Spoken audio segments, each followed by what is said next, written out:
ఈనాటి కార్యక్రమానికి మరి మెగా పేరెంట్స్ మీటింగ్కి విచ్చేసినటువంటి గ్రామ సర్పంచ్ గారికి, గ్రామ పెద్దలకు, పూర్వ విద్యార్థులకు, అలాగే ఇక్కడ చదువుతూ ఉద్యోగానికి స్థిరపడినటువంటి పెద్దలందరికీ కూడాను నమస్కరిస్తూ, గ్రామ పెద్దలకు, ఉపాధ్యాయులకు అందరికీ కూడా నమస్కరిస్తూ మరి ఈనాటి కార్యక్రమానికి విచ్చేసిన అందరికీ కూడా ధన్యవాదాలు, పిల్లల తరఫున ధన్యవాదాలు తెలుపుకుంటూ మరి ఈ కార్యక్రమానికి మరి ప్రారంభించే ముందు మనం పిల్లలకు ఏమేమి ప్రభుత్వం ఇదివరకు ప్రభుత్వం ఏటిచ్చింది, ఇప్పుడు ఏమి ఇస్తున్నారు అనేది మొత్తం కూడా మరి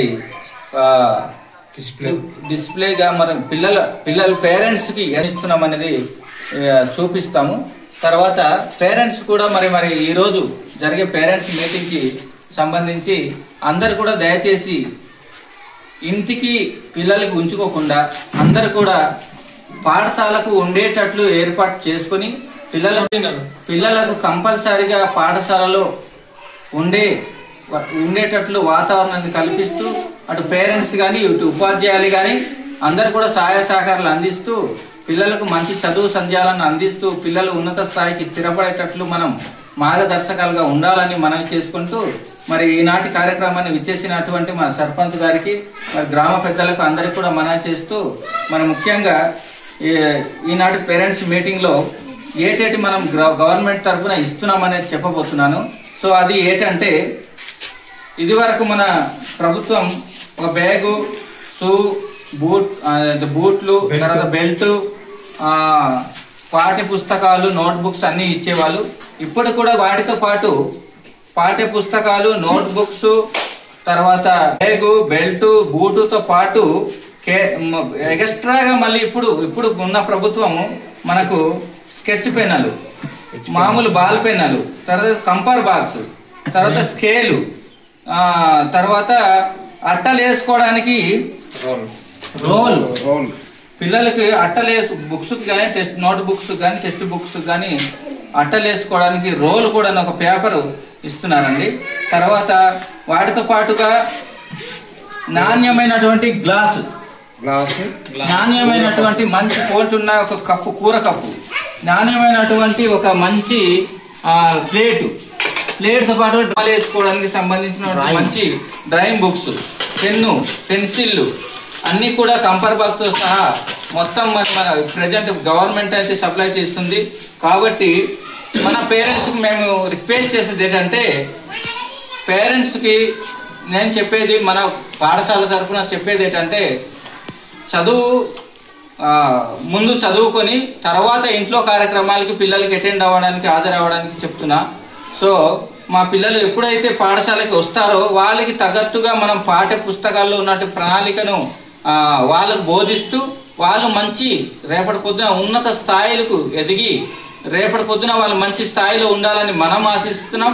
అలాగే తల్లిదండ్రులు కూడా ఆశిస్తారని ఆశిస్తూ వాళ్లకు ఎప్పుడు కూడా పాఠశాలలో ఉండేటట్లు చేస్తారని మనం చేసుకుంటూ ఈ మెగా పేరెంట్స్ మీటింగ్కి మరి హాజరైనటువంటి పెద్దలందరికీ, మళ్ళీ పేరెంట్స్ కుటుంబ సభ్యులకు అందరికీ మనం చేసుకుంటూ కార్యక్రమాన్ని ఇంతటితో ముగిస్తున్నాం సార్.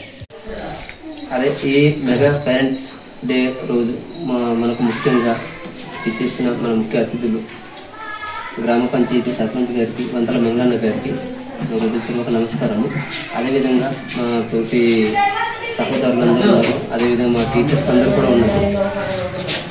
మరి ఇప్పుడు నేను చెప్పబోయేది ఏంటైతే, మనకు గవర్నమెంట్ ప్రొవైడ్ చేస్తున్నటువంటి ఈ మెటీరియల్ కాకుండా మా పిల్లల కోసం వసతి గృహం కూడా గవర్నమెంట్ వాళ్ళు కొంచెం ప్రొవైడ్ చేస్తే మాకు బాగుంటుందని నేను తెలియజేస్తున్నాను. అదేవిధంగా ఎన్ని ప్రొవైడ్ చేసినా కూడా, ఎన్ని మెటీరియల్ ప్రొవైడ్ చేసినా కూడా మాకు వసతి గృహం కొంచెం ఇబ్బందికరంగా మారింది. టీచర్స్ యూనియన్ ఉండడానికి కూడా ఇబ్బంది అవుతున్నారు, పిల్లలు ఉండడానికి కూడా ఇబ్బంది అవుతున్నారు. కాబట్టి గవర్నమెంట్ వాళ్ళు మాకు గుర్తించి ఖచ్చితంగా మాకు వసతి గృహం అనేది కల్పించాలి. ఇవి మా యొక్క రిక్వెస్ట్. మా స్కూల్ తరఫున, మా ఊరి తరఫున కూడా మేము మరి రిక్వెస్ట్ చేస్తున్నాము. దయచేసి ఈ వీడియో చూసిన తర్వాత మాకు ఖచ్చితంగా ఈ వసతి గృహము మరియు తాగునీటి సదుపాయము కల్పించి మా గ్రామ తరఫున, స్కూల్ తరఫున మేము కోరిక ప్రార్థిస్తున్నాం.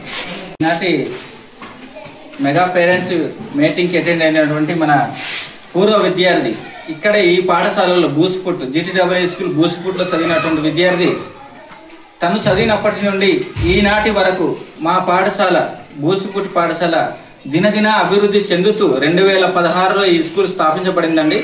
అప్పటి నుండి ఈ రోజు వరకు దినదిన అభివృద్ధి చెందుతుంది. కానీ మేము చదివినప్పుడే ఉన్నటువంటి 4 రూములు మాత్రమే ఇక్కడ ఉన్నాయి, మిగిలినవి ఏమి కూడా లేదు. కాబట్టి గవర్నమెంట్ వాళ్ళు, ప్రభుత్వం వాళ్ళు కొద్దిగా కోఆపరేట్ చేస్తూ మా పాఠశాలకు విద్యార్థులు రాత్రిపూట బస చేయడానికి వసతి గృహం అనేది కంపల్సరీగా ఉండాల్సింది అని రిక్వెస్ట్ చేస్తున్నారు.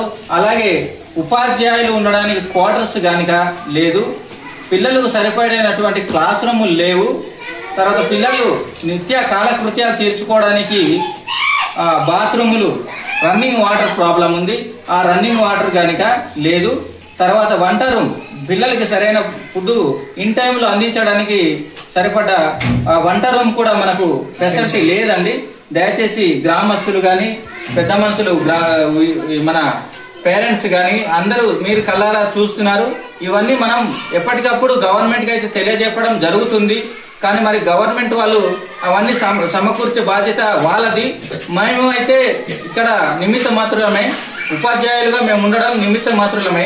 గవర్నమెంట్కి మీ గ్రామస్తులకు ఈ పేరెంట్స్ మధ్యవర్తులుగా మనం పనిచేస్తాం తప్పితే మధ్యలో మనం కలగజేసుకొని ఆ బిల్డింగ్లు కనుక మనం చేయడానికి అవకాశం లేదు. కాబట్టి వాళ్ళు ఇస్తూ ఈ రోజుల్లో నాడు నేడు అనే కార్యక్రమం జరుగుతుంది. ఆ నాడు నేడు కార్యక్రమంలో కనుక బూసిపుట్కి సంబంధించి ఒక మంచినీటి సదుపాయం కానీ, మాస్టర్లు ఉండడానికి క్వార్టర్ సదుపాయం కానీ, పిల్లలకు క్లాస్ రూముల సదుపాయం కానీ, పిల్లలకు తర్వాత డార్మెంటరీ సదుపాయం కానీ ఇవన్నీ కూడా ప్రభుత్వం కల్పించాలి. సో అవి కల్పిస్తే మనం మధ్యవర్తులుగా పనిచేస్తూ అవన్నీ బూసిపుట్లో ఏర్పాటు చేయడానికి నిత్యం మనం ఇక్కడ ఎన్ని నెలలు అయితే ఉంటామో అన్ని రోజులు పిల్లల కోసం శ్రమపడుతూ, పిల్లల కోసం కష్టపడుతూ, పిల్లల కోసం పనిచేస్తామని మనవి చేస్తూ, మన గ్రామ పెద్దగా పూర్వ విద్యార్థిగా మనకు మనవి చేసినటువంటి అటువంటి సమాచారాన్ని ప్రభుత్వానికి అందిస్తామని మనవి చేస్తూ మరి మంచి సందేశాన్ని ఇచ్చినందుకు ధన్యవాదాలు సార్. మరి ఈ కార్యక్రమాన్ని మరి తర్వాత కార్యక్రమంలో మరి మిగతా వాళ్ళు మాట్లాడవలసింది కాబట్టి తను మాట్లాడిన దానికి సమాధానం ఇస్తూ చెప్తున్నాను. ధన్యవాదాలు.